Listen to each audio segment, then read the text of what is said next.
ശുചിത്വ കേരളം ലക്ഷ്യമിട്ടുള്ള സർക്കാരിന്റെ മാലിന്യമുക്ത കേരളം ക്യാമ്പയിൻ ഊർജിതമായി നടക്കുമ്പോഴും നിരോധിത പ്ലാസ്റ്റിക് ഉൽപ്പന്നങ്ങൾ വ്യാപകമായി സംസ്ഥാനത്ത് വിറ്റഴിക്കപ്പെടുകയാണ്. മണ്ണിൽ ലയിച്ചു ചേരാത്ത കവറുകൾ, പ്ലാസ്റ്റിക് കോട്ടിങ്ങോടെയുള്ള കപ്പുകളും പ്ലേറ്റുകളും ഇതര സംസ്ഥാനങ്ങളിൽ നിന്നാണ് കേരളത്തിലേക്ക് വരുന്നത്. സംസ്ഥാനത്തിന് നികുതി നഷ്ടമുണ്ടാക്കുന്ന ഈ ഉൽപ്പന്നങ്ങളുടെ വിപണനവും ഉപയോഗവും തടഞ്ഞില്ല എങ്കിൽ മാലിന്യമുക്ത ക്യാമ്പയിൻ തന്നെ ഫലം കാണാതെ പോകും. പ്രേക്ഷകർ ഓർക്കുന്നുണ്ടാവും, ഇതുമായി ബന്ധപ്പെട്ട് ചില പരിശോധനകൾ നടക്കുന്നു, ഈ പ്ലാസ്റ്റിക് കവറുകൾ പിടിച്ചെടുക്കുന്നു. ഇതൊക്കെ മുമ്പ് നമ്മൾ കണ്ടിട്ടുള്ളതാണ്. പക്ഷേ ആ പരിശോധനയും പിന്നീട് മുന്നോട്ട് പോയില്ല. ഇപ്പോൾ സ്ഥിതി ഗുരുതരമായി തന്നെ തുടരുകയാണ്. ആ റിപ്പോർട്ട് കാണാം. ഒക്ടോബർ 2 ഗാന്ധി ജയന്തി ദിനം മുതൽ മാർച്ച് 30 രാജ്യാന്തര സീറോ വേസ്റ്റ് ദിനം വരെ നീളുന്ന മാലിന്യമുക്ത ക്യാമ്പയിനിലാണ് സംസ്ഥാന സർക്കാർ.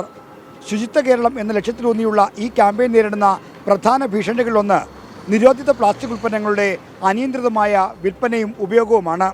ആരോഗ്യത്തിന് ഹാനികരമാണെന്നറിഞ്ഞിട്ടും പ്ലാസ്റ്റിക് കപ്പുകളും പേപ്പർ പ്ലേറ്റുകളുമെല്ലാം യഥേഷ്ടം ഉപയോഗിക്കുകയാണ്. നിരോധിത പ്ലാസ്റ്റിക് കൊണ്ട് നിർമ്മിച്ച കവറുകൾ, പ്ലാസ്റ്റിക് കോട്ടിങ്ങോടെയുള്ള പേപ്പർ കപ്പ്, പ്ലേറ്റുകൾ എന്നിവയാണ് വ്യാപകമായി ഉപയോഗിക്കപ്പെടുന്നത്. മണ്ണിൽ ലയിച്ചു ചേരാത്ത ഈ ഉൽപ്പന്നങ്ങളുടെ സംസ്കരണവും മലിനീകരണം ഉണ്ടാക്കുന്നുണ്ട്. പലപ്പോഴും തോടുകളിലോ കാനകളിലോ ഉപേക്ഷിക്കുകയാണ് പതിവ്. നിരോധിത പ്ലാസ്റ്റിക് ഉൽപ്പന്നങ്ങളുടെ വിൽപ്പനയും ഉപയോഗവും വ്യാപകമാണെങ്കിലും ഇതിനെതിരായ നടപടികൾ പലപ്പോഴും ഫലപ്രദമല്ല. ചെറിയ കടകളിലെ പരിശോധനയിൽ നടപടികൾ ഒതുങ്ങുന്നു. പൊതുവേ ഇവിടെ മാർക്കറ്റുകളിലും നമ്മുടെ കടകളിലും, പ്രത്യേകിച്ച് ചെറിയ കടകളിലും ഒക്കെ ഇത് സുലഭമായിട്ട് കാണുന്നുണ്ട്. സ്ക്വാഡുകൾ, എൻഫോഴ്സ്മെൻറ്റ് സ്ക്വാഡുകൾ ലോക്കൽ ബോഡി തലത്തിലും അതുപോലെ ജില്ലാ തലത്തിലുമുള്ള സ്ക്വാഡുകൾ പരിശോധിക്കുന്നുണ്ട്.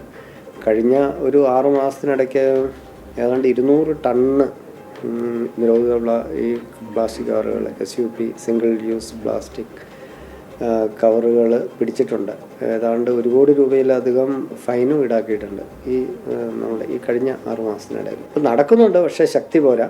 2019 സംസ്ഥാനത്ത് പ്ലാസ്റ്റിക് നിരോധനം നിലവിൽ വന്നത്. കേന്ദ്ര സംസ്ഥാന മലിനീകരണ നിയന്ത്രണ ബോർഡുകളുടെ അംഗീകാരമുള്ള മണ്ണിൽ ലയിച്ചു ചേരുന്ന ഉൽപ്പന്നങ്ങൾക്ക് മാത്രമേ ഇപ്പോൾ ഉപയോഗ അനുമതിയുള്ളൂ. ഇത്തരം ഉൽപ്പന്നങ്ങളിൽ QR കോഡ് അടക്കം ഉണ്ടാകണമെന്ന് നിഷ്കർഷിച്ചിട്ടുമുണ്ട്. എന്നാൽ ഇതിലും വ്യാജന്മാരുടെ കളിയാണ്. നിരോധിത ഉൽപ്പന്നങ്ങൾ വൻതോതിൽ കേരളത്തിലേക്ക് കടന്നു വരുന്നു.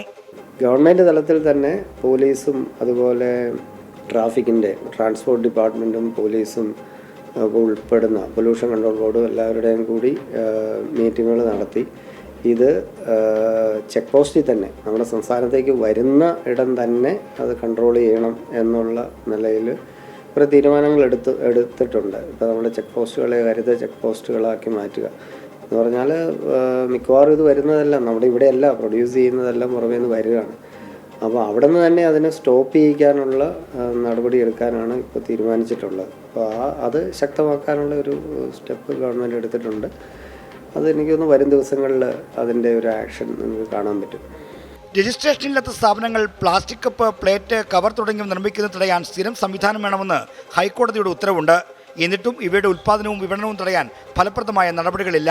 നിയമ നടപടികൾ കൊണ്ട് മാത്രം ഇവയെ പ്രതിരോധിക്കാൻ കഴിയില്ലെന്നും അഭിപ്രായമുണ്ട്. വലിയൊരു കൺഫ്യൂഷനുണ്ട്. ഈ സ്ക്വാഡ് പോകുന്നവർക്ക് പോലും കൺഫ്യൂഷനുണ്ട്. കാരണം ഒറിജിനലിനെ വെല്ലുന്ന വ്യാജന്മാർ ഇപ്പോൾ ഇറങ്ങിയിട്ടുണ്ട്. അപ്പോൾ അതിനിപ്പോൾ ഞങ്ങൾ ഇത് എല്ലാം പരിശോധിച്ച് അതിൻ്റെ ഒരു പ്രോട്ടോക്കോള് ഇറക്കിയിട്ടുണ്ട്. ഇന്ന രീതിയിൽ നോക്കേണ്ട കാര്യങ്ങളൊക്കെ പറഞ്ഞ് ഡീറ്റെയിൽ ആയിട്ട് സ്ക്വാഡിന് മനസ്സിലാകത്തക്ക രീതിയിൽ ഉള്ള സംഗതികളൊക്കെ ഇറക്കിയിട്ടുണ്ട്. കാരണം ജനത്തിന് ഇപ്പോഴും പ്ലാസ്റ്റിക്കിനോടുള്ള സ്നേഹവും അത് വിട്ട് മറ്റൊരു ഓൾട്ടർനേറ്റ് മോഡിലേക്ക് പോകാനുള്ള ഒരു മടി ഇപ്പോഴും നിലനിൽക്കുന്നുണ്ട്. പ്രകൃതിക്ക് ഭീഷണിയായ നിരോധിത ഉൽപ്പന്നങ്ങളുടെ വിപണനവും ഉപയോഗവും തടയാൻ തദ്ദേശ സ്ഥാപനങ്ങൾ കർശന നടപടി സ്വീകരിക്കേണ്ടതുണ്ട്. ഒപ്പം ആരോഗ്യത്തിന് ഹാനികരമായ ഇത്തരം ഉൽപ്പന്നങ്ങൾ ഉപയോഗിക്കില്ലെന്ന് ജനങ്ങളും തീരുമാനിക്കണം. നിരോധിത പ്ലാസ്റ്റിക് ഉൽപ്പന്നങ്ങളുടെ വിൽപ്പന തടയാൻ ഇപ്പോൾ പോലീസിന് ഇടപെടാം. എന്നാൽ ഇക്കാര്യത്തിൽ ഏറ്റവും ഫലപ്രദമായി നടപടി സ്വീകരിക്കാൻ കഴിയുന്നത് തദ്ദേശ ഭരണ സ്ഥാപനങ്ങൾക്കാണ്. ഇതോടൊപ്പം ആരോഗ്യത്തിന് ഹാനികരമായ നിരോധിത പ്ലാസ്റ്റിക് ഉൽപ്പന്നങ്ങൾ ഉപയോഗിക്കില്ലെന്ന മനോഭാവത്തിലേക്ക് ജനങ്ങളും മാറേണ്ടതുണ്ട്. ശ്രീജിത്ത്, 24, തിരുവനന്തപുരം. പൊതുജനം കഴുതയല്ല സാർ.